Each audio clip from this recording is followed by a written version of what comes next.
Hello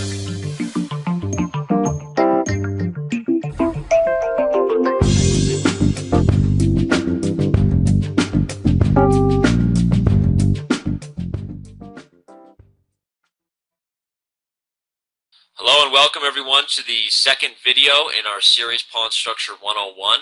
This is Chess.com, in case you didn't notice where you were on the internet, the World Wide Web, and I am International Master Daniel Wrench. Here we go. So, in our first video we talked about, we gave an introduction, gave you some philosophies around what I feel about pawn structure, why I love pawns so much, and we talked about the King's Indian complex and the Spanish complex, and the playing pawn structures with tension are some of the most difficult things to do, so you're actually going to see me revisit that pawn structure in a later video in the series, but it was a good place to talk about the intro. Anyway, so now we are talking about the Orthodox structure, or you want to call it the Queen's Gambit decline structure, or the Carlsbad pawn structure, or basically the minority attack structure.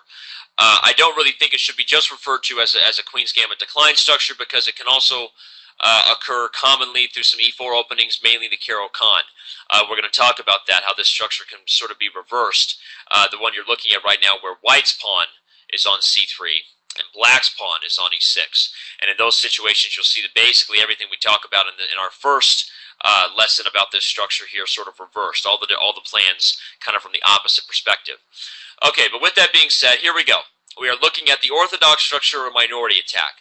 Basically, this is one of my favorite structures. I'm not going to lie. I'm just going to own it. This is one of my favorite structures. I like it because, you know, I played d4 for a long time, and I just think it very clearly exemplifies for me race positions, where one side is attacking on one side of the board, and the other side should be attacking on the other side of the board. One of the most important tips, it's a basic tip, but one of the most important tips you just need to know about pawn structure is generally you should be attacking in the direction of your central pawn chain. So if you're ever playing an opening, or if you're a player out there saying, God, I really need to learn openings, that's my weakness. Well, first of all, you can change your mindset a little bit, because like strong players approach the game from the structure first, and yes, they know openings very well, but if you understand a pawn structure, it helps you to not only know an opening theory of a particular opening, but also usually many openings, because pawn structures occur through multiple move orders, whether it's e4, d4, c4, whatever. And so we're going to talk about the plans of this structure, and I think it's one of the most exciting ones, because it exemplifies that black should be attacking in this structure over on the V on this side of the board, using the e file as a launching point, and white should be doing the opposite, attacking on the queen side, using the C file as a launching point. Now, let me make a move here just to reset our instructional arrows, but when you hear the phrase minority attack, how many of you know what that means? Raise your hand. Okay, just joking. You're alone. If you're sitting alone at your computer and you just raise your hand, I mean, seriously, you don't really need to do it. Okay, but that's funny. The minority attack is exactly as it sounds. White has a minority against black's majority. But by definition, when there's a minority attack, there always comes with it an open file. These are just like seeing the it's logical stuff, and when I say that, you're like, oh, that's obvious, but it's important you really get all these basic concepts, okay? And that is that, and the same with black's attack. Black has a minority on this side of the board, but he has an open file, okay?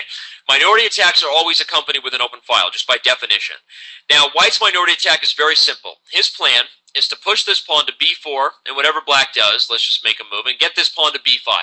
The idea, once this tension is created, remember, we're talking about a position with no pieces, but obviously there will be pieces, okay?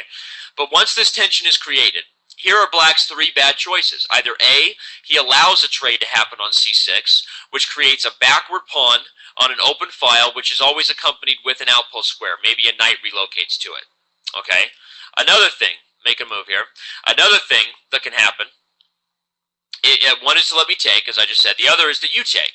Well, if black takes on b5, okay, assuming this pawn is recaptured, essentially now white has two open files, which usually helps because his pieces are the ones controlling that direction of the board.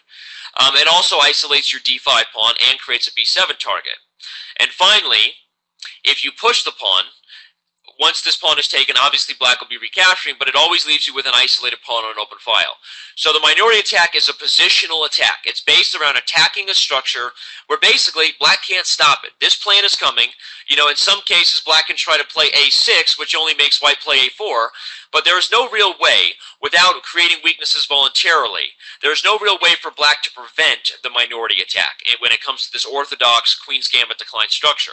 Okay, so what black does to defend the attack in this structure is create an attack of his own. Black generally uses the E file and the E4 square as a launching point for this knight. Then by using these open diagonals that point in this direction, he tends to relocate his pieces, bring them over, do rook lifts or whatever, but basically use the open space that direction to attack what is going to be white's king sitting over there on g1. And this is almost always the case because you're rarely going to see a minority attack or orthodox structure with the king on the queen side. It does happen in some sidelines, but usually white commits to it very early, so the attack is going fast because it's very risky to play the positions with a voluntary open file for your king's safety. So, hopefully you're getting the idea here that basically the minority attack is a positional attack white can conduct on the queen side to take advantage of the c6 pawn. Minority attacks are always accompanied with an open file, and they're generally designed not because two pawns are just big and macho and on steroids and can actually beat up three pawns by themselves. Of course, that's not the case. They're used in conjunction with the open file because that helps them to create a positional weakness. Minority attacks are not where the minority goes and beats up the majority. It's really not really possible. But they're designed to use the open file to create a weakness. And for black's attack on the other side of the board, he's using his open file to create minor piece play for him to be able to attack against white's king. Okay, without further ado, we are going to set up the position and go over a game from main line, Queen's Gambit Decline.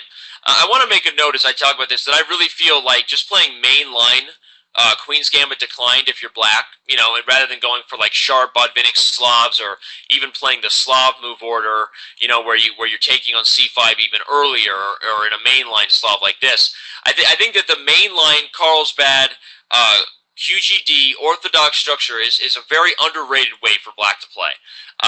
You notice there are still some strong grandmasters who play it as the mainstay in their repertoire and then maybe mix in some sharp Slavs or Botvinnik Slavs in the meantime, but their repertoire is based around the structure of playing that solid position for black that we're going to see in today's game.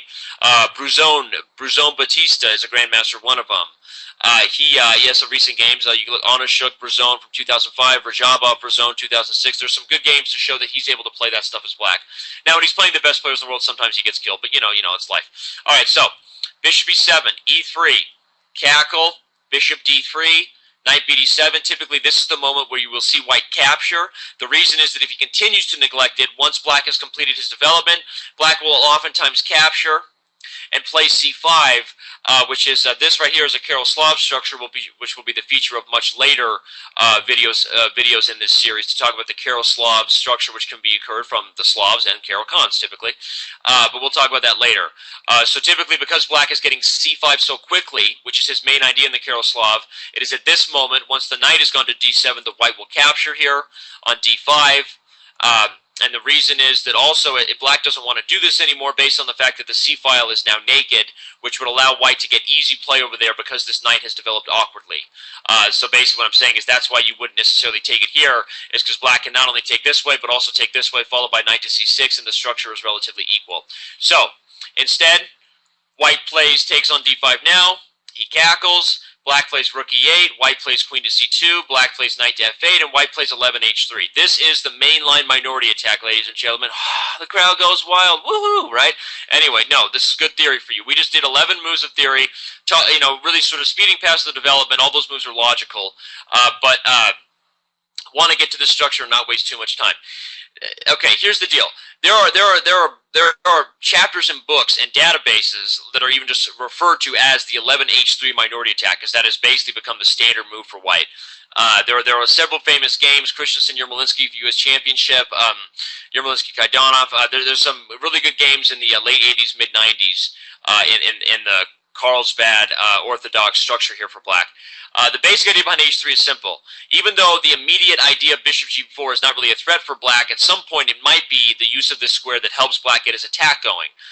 It's not immediately a threat because white can respond with knight e5, but playing h3 is sort of one of those multi-purpose prophylactic moves that slows down black's attack, gives freedom for the king later on in case there's checkmate. You know, always want to be careful of that. And ask black exactly how he plans to develop his attack, because my plan is very simple. I'm playing rook a to b1, and I'm driving the b-pawn. If I have to play a4, I will. If I don't have to play a4, I won't, because my idea is the minority attack.